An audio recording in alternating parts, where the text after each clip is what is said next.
le prince George pourrait grandir en comparant sa vie à celle de ses cousins Archie Harrison et Lilibet Diana et penser que cela semble plus amusant que le rôle qu'il est destiné à remplir, selon un militant.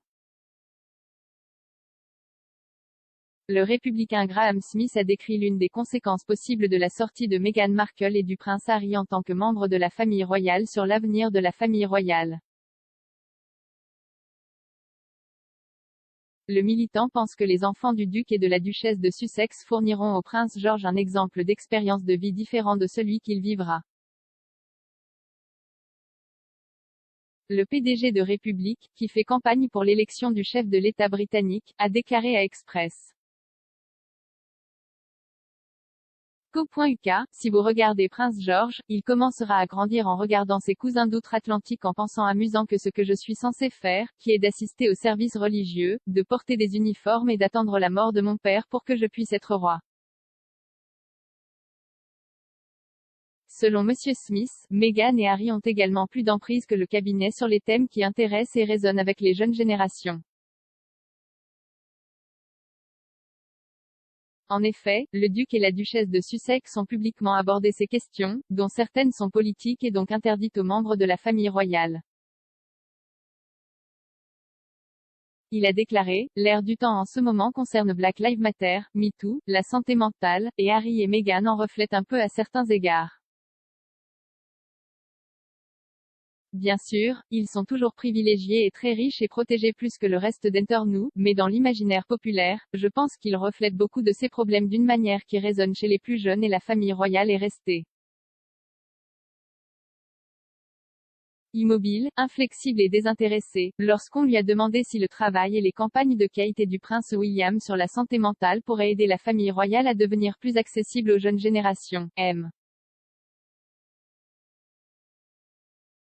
Smith a répondu, je pense à certaines personnes, mais je pense que Meghan et Harry sont très différents de William et Kate. Je pense que le fait qu'ils soient partis, le fait que Meghan ne soit pas une aristocrate anglaise, qu'elle soit américaine, qu'ils soient partis aux États-Unis, crée une image différente. C'est très bien que William s'implique dans ces problèmes, mais je ne pense pas que cela va faire toute la différence. Il apparaît toujours comme le fils de son père et je pense que ce sera toujours le cas. Monsieur Smith a également affirmé que Sa Majesté était le dernier vrai croyant de la monarchie.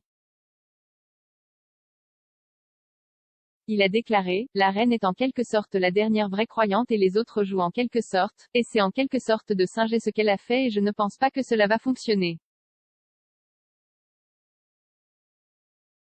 Les points de vue de Monsieur Smith sur l'avenir de la monarchie ont été critiqués par le commentateur royal Richard Fitzwilliams. Parlant de la possibilité pour le prince George de devenir jaloux de la vie que ses cousins pourraient mener aux États-Unis,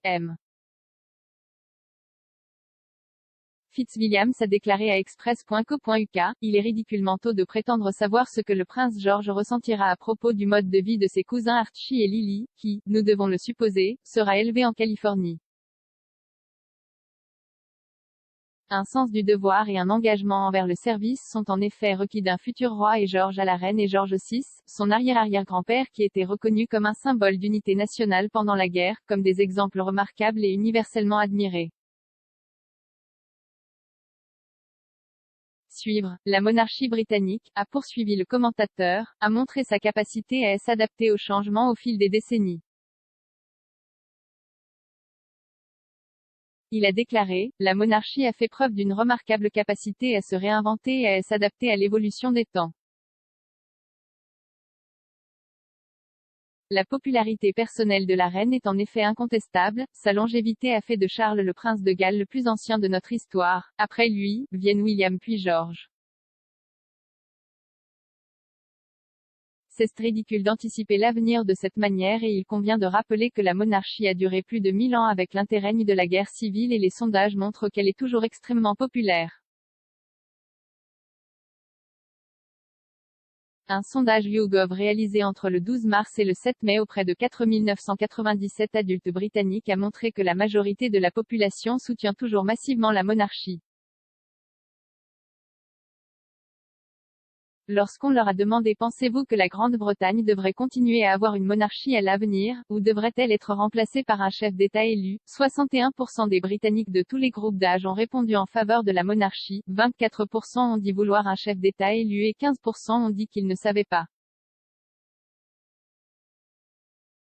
Cependant, les personnes âgées de 18 à 24 ans se sont montrées plus favorables à une république qu'à la monarchie, avec 41% des jeunes déclarant vouloir un chef d'État élu contre 31% soutenant la monarchie. Le soutien au républicanisme dans cette tranche d'âge semble avoir augmenté au cours des 2 dernières années, comme l'a montré un sondage YouGov similaire réalisé entre octobre et novembre 2019 auprès de 4 870 adultes britanniques. 46% des jeunes interrogés il y a 2 ans soutenaient la monarchie tandis que 26% se disaient en faveur d'un chef d'État, les 28% restants ont répondu qu'ils ne savaient pas s'il était en faveur d'une monarchie ou d'une république. Les groupes plus âgés restent fermement en faveur de la couronne, en particulier les personnes âgées de 50 ans et plus.